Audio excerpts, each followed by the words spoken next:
Hello everyone, today I'm working on this Atlas Oedo and it's really old. Now I bought quite a few of these and I'm hoping I can get them going again. So these are really neat, of course, even though they're old.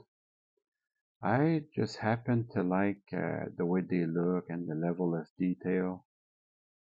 I like this Elesco feed water heater here. And another really neat thing about them is it's a 3-cylinder engine. So as you can see, they have the 2 cylinders on each side. Try to focus in on that. They have the 2 cylinders on each side. And then there's a third cylinder in the middle. And there's all this linkage here to make the third cylinder work. So these, when they go down the track, they sound a little different. Of course, this is a really old Atlas or Rivarossi model, so you don't have to worry about sound because it's too old. And these were a little bit cheaper than the 282.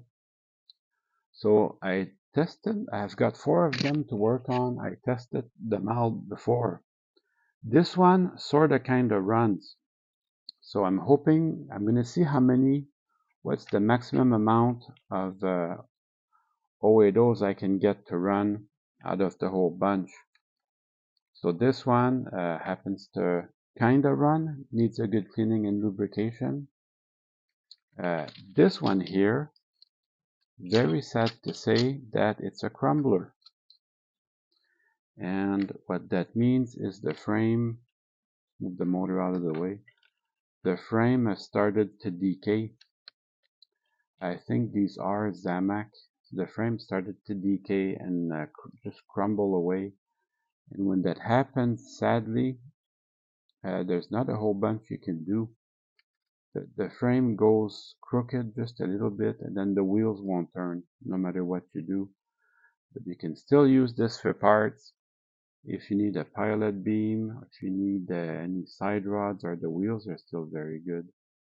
On this particular unit, the tender also is broken, so that I'm keeping that for parts, but the truck here is broken, so that won't ever run again. The motor is good though. Everything else is bad, but the motor is good. Let me just put some power to that so you can see. So it's a good news, bad news type of deal where the uh, the frame is no good, but the motor is good. And I can't repower these because my shaft is too short on my donor motor. The shaft is way too short, so it won't hold the worm gear. Plus, yeah, it's kind of too short. I should try it. Plus, getting the worm gears off is quite a bit hard. Quite a bit hard to do. So maybe I'll try it. Anyways, this one motor is good. So I know I can get another engine going from that. So just to recap, I wanted to show you a bad motor. Well, this one actually might run. So I'm going to give it a good cleaning and then we'll see if I can get it going again. That would be awesome. This one is a little bit weak though. Sometimes they overheat. What happens is one of the 3 phases, it's getting really hot. I had to let go. One of the 3 phases stops working. So they'll just do half a turn. But this one might be salvageable. We'll see about that. This one is one of the bad motors. I'm putting power to it. And there's just one phase that's working. Even if I spin it, I got a lot of power now on this. So if I just spin it a little bit, it only works on one phase. And that's it. Dead in the water. So let's work on that black one and see if I can get it going again. I'm going to be using this frame for it. This frame still runs very well. We have a winner here. So I'll use this frame for it. And then put that one aside. So that's a very good motor, that one. This one, let's see if we can bring it back. So I'm going to pull on the brushes. You got to be careful when you do that because there's a very little spring in there, and then your motor brush, of course. Now, if I get in there and I find it's time to change the motor brush, that's the perfect time to do it while everything's in my hands. So let's see. I use gravity to hold the brush in place. Whoa! Yeah, you do not want to be pulling on the black part until you get the brushes out, because you will rip the commutator from the wires. That can go there. The brush actually looks okay. The brushes don't really need any maintenance. They are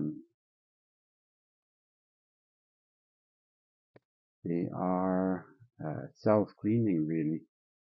But the commutator, the part on the armature, that needs maintenance. I got my brush and I got my little spring. Hard to show on camera, but there it is. That goes on the side there. Now I can pull on the black part. See, if you don't focus that, if you don't remove the brushes, you'll be pulling on this, and then you'll be ripping that little commutator out from the little wires connecting to it. The little wires are very tiny, so if you break them, I don't have the microscopes to resolder that. I do not. That is some good coffee. How I clean my brushes, I like to make strips out of cardboard, and I will just rub it against the commutator until it cleans it up. It's that easy. So I'll work on that off camera, but this is basically what I do. I'll just rub it against the commutator till it cleans it up. Quite a bit dirty. And also, this little separation here, hard to show because everything's so small. This little separation here, that can get filled with graphite. So you have to come in every 25 years or so and just empty it of graphite. So there's 3 of them to do. And of course, since I have everything in my hand, now would be a good time to lubricate everything. We're about to see if it's going to make a difference. I'm hoping that yes, that would be great. The lubrication sure helps. Then we'll reintroduce the brushes. This little plate here helps contact the frame, so that goes to the top. Apparently it's a long way to the top if you want to rock and roll. And this one will go on the side.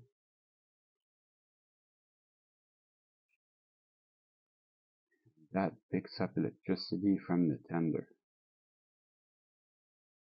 Let's put some power to it. I always start them with low power, so I'm just going to increase my power a little bit at a time. There's one phase that isn't happy. At any rate, I'm going to increase the power just a little bit.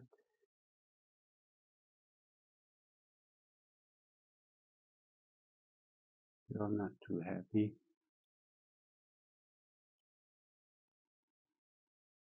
So I had to start it with my hand. So it's not looking too good for this motor. I'm just gonna let it run like that for a bit, see it stopped. That's not a good sign. So I think I have 2 of the 3 phases working. So that would be another, maybe a parts motor. I'm gonna let it run like that for a little bit in case it comes around. You never know, but it's not looking good for this one. I'm gonna let it run like that for a minute or 2. I'm running full power here, so it won't start on its own. I have to start it with my hand. So if I put that in my locomotive, um, it's not gonna start on its own. I have to turn it. So there's definitely one of the phases is burnt out, and too bad, so sad. This is just gonna be junk, unfortunately. Yeah, see, it won't start on its own. So these were all sold as non-running, remember? So that will be that. It won't come around. Though I like playing with these. Just for a comparison, this is my good motor, and it starts on its own. I'm gonna do the same thing to it. I'm gonna lubricate everything and clean the commutator. This one runs famously well, and I'm going on low voltage here. So that's awesome. Now I have to dial in the chassis. I'm gonna focus on the first one, and then if I have enough time, I'll do the second one. So here's my chassis. It is not a crumbler, this one. So there's not that many moving parts to it. Basically, you come in from the bottom. There's 2 little screws. You have to remove this plate to remove the motor. So what that means to you is you have to put this plate in last. And there's a big screw here that holds your steam chest, and it holds your pilot beam.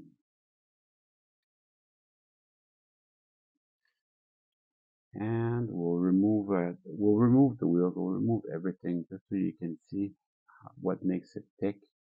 And you have to time the drivers. Also, it picks up electricity from this side of the track. You can see there's a blue plate. I'll show you on this one.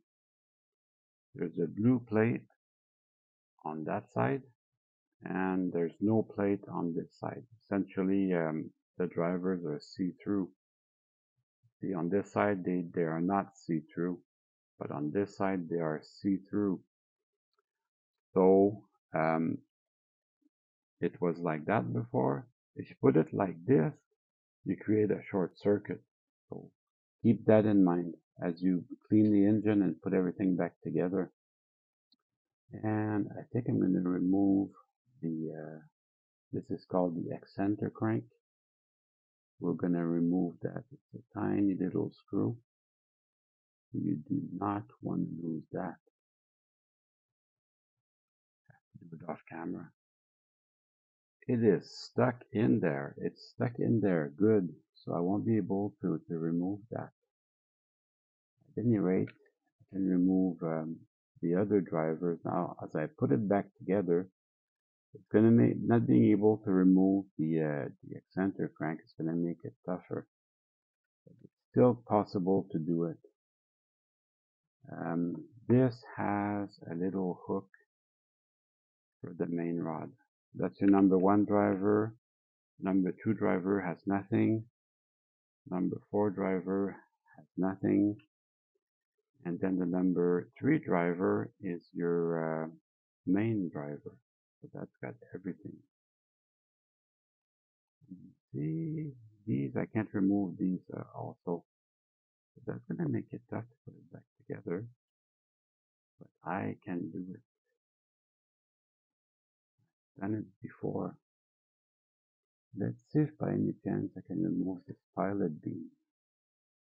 That makes it easier. Yeah, I won't be able to remove the driver from the engine, but that's okay. We'll run it like that. And then here's your steam chest with the pilot beam. Is that really just one part? That has intricate details. You can see this rod here is detached from the rest. That is really cool. Actually, it does feel one piece. Oh, but it's not. It's just stuck in there really hard. But that's okay. I don't need to break any of this. I love all these details. So we'll just set that aside for now. Then we'll take a look at our gears. We have 3 idlers on the top there. So we'll start by lubricating these. We'll check them out and then we'll lubricate them. I'll check them out with my screwdriver just to make sure they're free, which they are. Check them all out. This one's connected to the worm gear, which is on the motor. And it runs your number 3 and everything feels great. So you have access to them. You can remove this plastic plate and then get the gears out. If you need to do some deep cleaning, that's how to do it. But today I won't need to. I'll just put the oil on them from the outside. A little access hole on the outside. And just put oil on that. And let gravity draw it in. Third one there. Or just let gravity draw it in. Something weird that happened to me. There's a pin here that holds all the valve gear together, and it just disintegrated on me. I've never had that happen to me before. Usually these are pretty solid. That is a little bit odd, but it's okay. I'll just use some cyanoacrylate or crazy glue to put it back together. So then, once you have your wheels in your hand, you clean them however you want. I like to use my my rag and my nail, things like that. And I think this is the contactor. Yeah, that's the contact side. Actually, only need to clean this one for the locomotive to run. I'm going to clean both of them because I want it to look good. See, it's got 2 purposes. You want your locomotive to look good, and you want your wheels to be clean so they can pick up electricity. My Broadway Limited 464, it did not have, the see-through, focus that. It did not have the see-through drivers like this one does. So that's something I wish they would do more. At this point, I'll clean everything with my toothbrush and some dish soap. Look at that. Atlas, made in Italy. That's really neat. So I'll clean everything, including the wheels, with some dish soap and my toothbrush. And while I'm lubricating everything, it'll have time to dry out.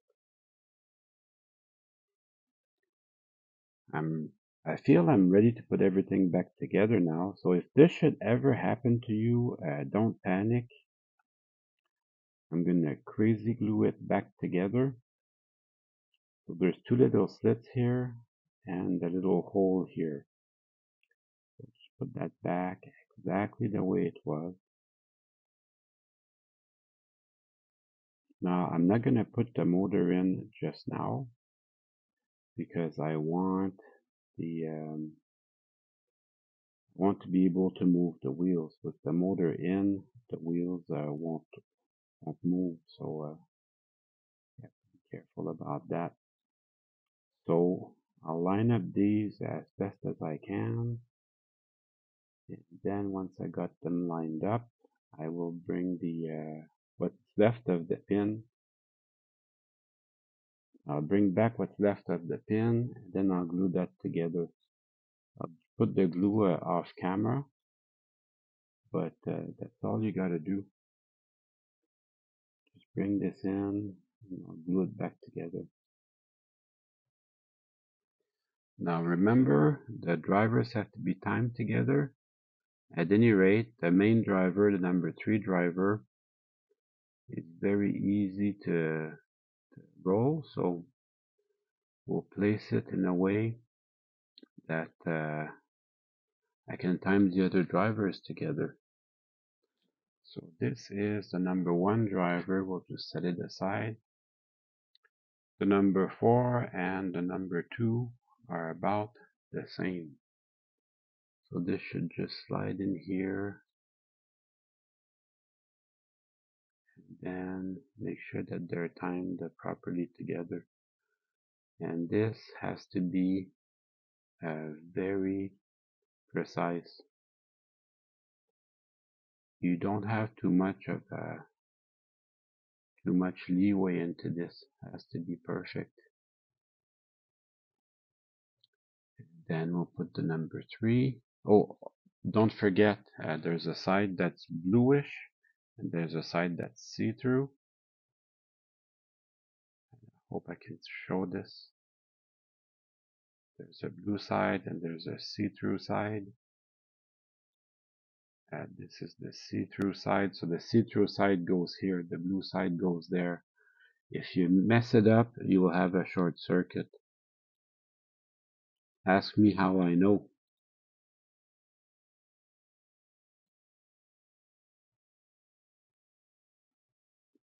See, I feel this should go back out half a gear. And they do allow you to have a lot of adjustment.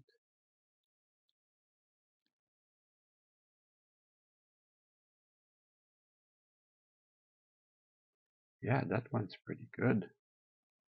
And then the number 1 driver will have the connecting rods on it. So you want to make sure and pass that correctly over that.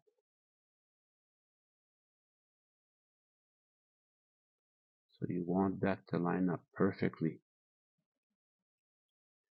And then the number 1 driver has the side rods, so that has to be timed 100%. But that actually feels really good, really good. I got all my blue sides there, so I'm off to the races. At this point, you have to bring in your motor, and you have to squeeze the little light bulb in its little hole first, and then bring in the this plate. So we're looking good.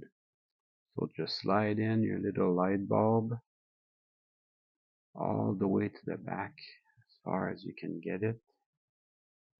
Then let's stretch out the wire just a little bit.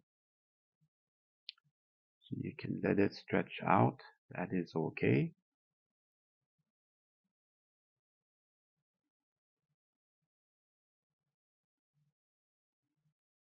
Then bring in your motor.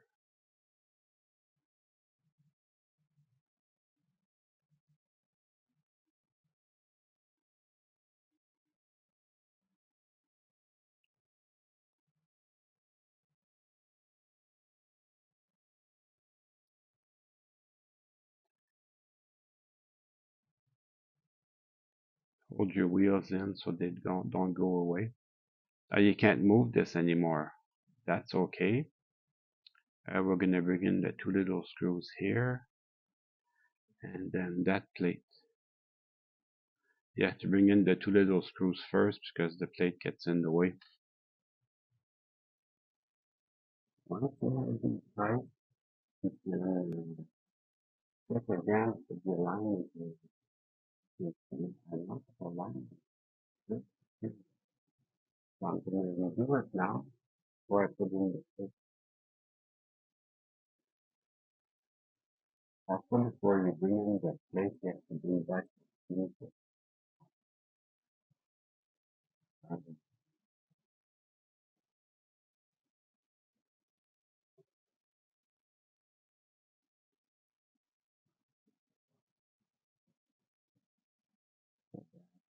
And you go one way, okay.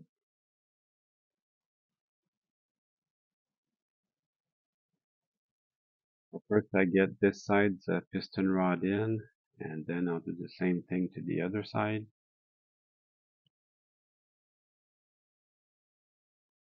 I'll just help the piston rod go to its home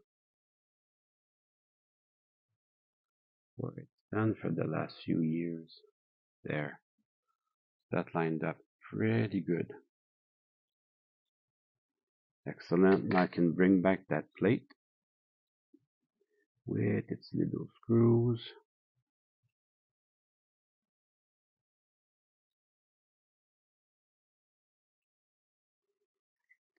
Now if you find that your wheel timing is off, all you gotta do is remove this one little plate and you can readjust everything. So it's not that hard to do. You don't have to take everything off again. You have to take this plate off to get to the motor though.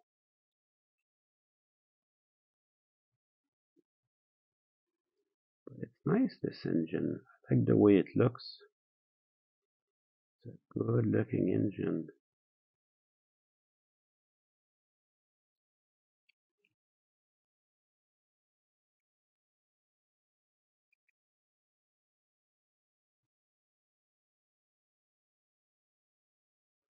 So now the drivers can't get out. Oh, you know what I forgot to do? I forgot to lubricate them.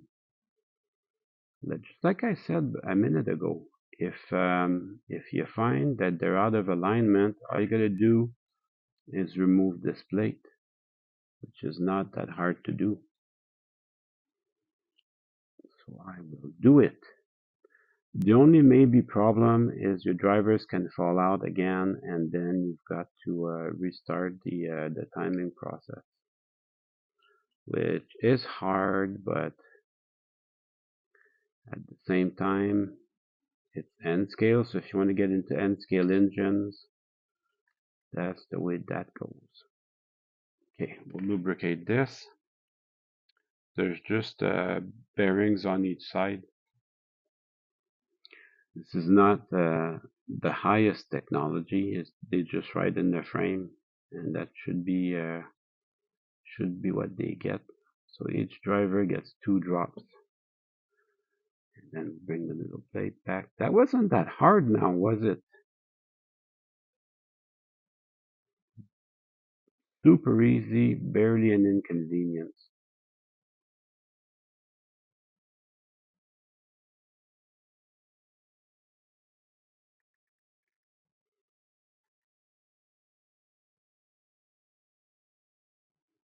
Getting that screw in though is a little bit of a pain.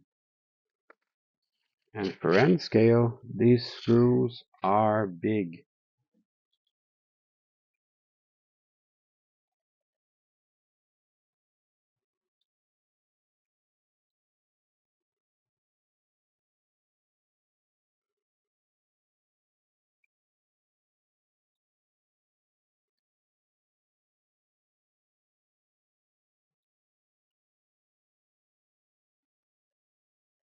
Yeah, everything feels good. At this point, we can put power to the motor and test out everything. The little light bulb, it can work as a voltage meter.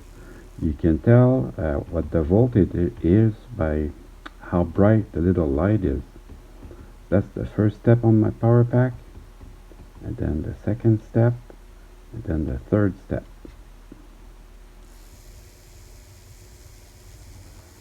So it still needs a little bit of help, but it's running on the third step of my power pack, which is good. So there's not too much internal friction, which means the motor doesn't get too hot. So running on the bench is one thing. Now let's go try it on the track.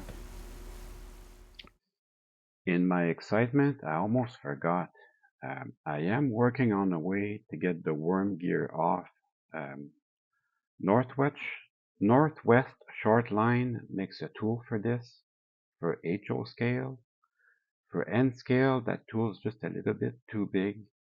So I'm working on a solution for that. I'll make the video when I got it figured out.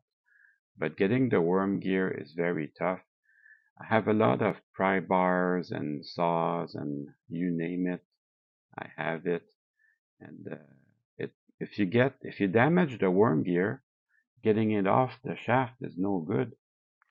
You're not going to be able to do anything with it. So also, what I almost forgot in my excitement is you have to clean your tender wheels very precisely. So as you can see on the tender, this side does not pick up electricity and this side does. So if you put it backwards, then you'll create a short circuit. So that I'm being extremely careful with this because the plastic is getting brittle after all these years. So I'll be cleaning that and putting it back together. All right, let's just put some power to it.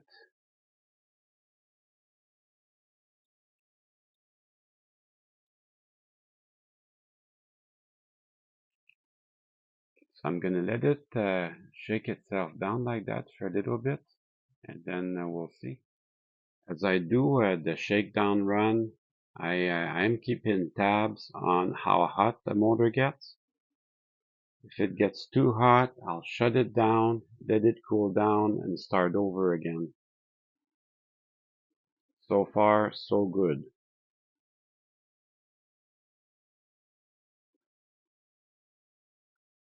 That seems to run well.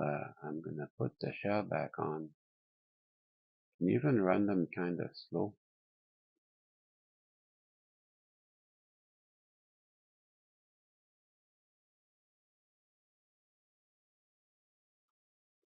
That is gonna be that. I'm sure that way back when this was a favorite amongst Steam buffs. I'm really glad I can play with this. It's actually a really neat little engine. Glad I could bring it back for a second life. They, of course, today have much better running models like Mate 1 a few years back, and 080, which is more detailed and runs better. At any rate, today we're enjoying this. So it's time to run some trains. I'm still using my DL2. I still enjoy it.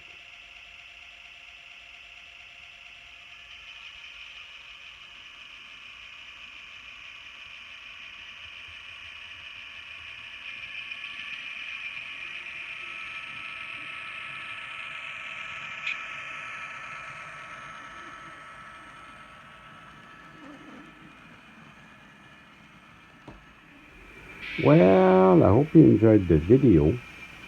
I certainly had fun making it for you.